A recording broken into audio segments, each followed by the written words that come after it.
আসসালামু আলাইকুম, আমন্ত্রণ জানাচ্ছি সবাইকে কুকিং বাংলা চ্যানেলে। আজকে আমি আপনাদের জন্য মুরগির খুবই সহজ একটা রেসিপি শেয়ার করতে যাচ্ছি, যেটা কিনা আপনাদের অনেক বেশি কাজে দেবে।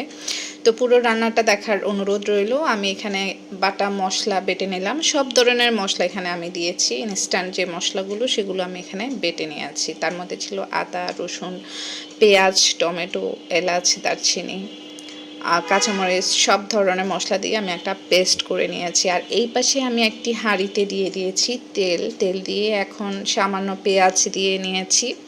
পেঁয়াজটাকে ব্রাউন কালার করা পর্যন্ত আমরা একটু ভেজে নেব। তারপরে দিয়ে দিব সেই বাটা মশলা, যেটা আমরা সবগুলা মশলা দিয়ে বেটে নিয়েছি বা ব্লেন্ড করে নিয়েছি। এখন দিয়ে দিচ্ছি শুকনো মশলা, লবণ দিয়ে দিয়েছি শুরুতেই।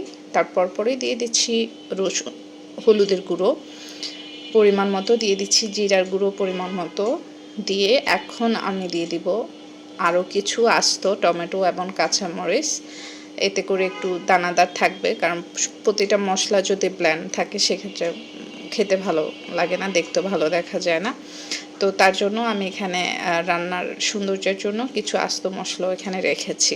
আর দিয়ে দিয়েছি পানি দিয়ে এখন বেশ কিছুটা সময় ধরে আমরা রান্না করব, যাতে করে মশলার যে কাঁচা গন্ধটা সেটা যাতে একেবারে চলে যায়। এই পর্যায়ে মশলার কাঁচা গন্ধটা চলে গিয়েছে এবং তেলটা উপরে চলে আসছে। এই পর্যায়ে দিয়ে দিয়েছি ফার্মের মুরগি। আমি এখানে ফার্মের মুরগি ব্যবহার করেছি, আপনারা চাইলে দেশি মুরগি যে কোনো মুরগি দিয়ে এই রান্নাটা করতে পারেন। এভাবে করলে রান্নার স্বাদ কয়েক গুণ বেড়ে যায়। যেহেতু আমি এখানে আদা রসুন দুটাই ইনস্ট্যান্ট বেটে দিয়েছি, সাথে যত ধরনের মশলা ছিল। আর এখন দিয়ে দিয়েছি মরিচের গুঁড়ো। মরিচের গুঁড়ো এই পর্যায়ে দেওয়ার কারণ হচ্ছে এতে করে কালারটা অনেক সুন্দর আসে। এইভাবে আমরা বেশ কিছুক্ষণ রান্না করব কষিয়ে। যে পানিটা এসছে ওই পানিটাও আমরা শুকিয়ে ফেলব। আর এখন আমরা দিয়ে দিব ঝোল, যতটুকু প্রয়োজন সে অনুযায়ী ঝোল দিয়ে দিব। এবার মিডিয়াম হিটে আমরা এই রান্নাটা কমপ্লিট করব।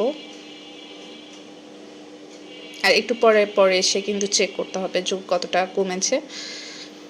আমি চুলার আঁচটা একটু দেখিয়ে দিচ্ছি।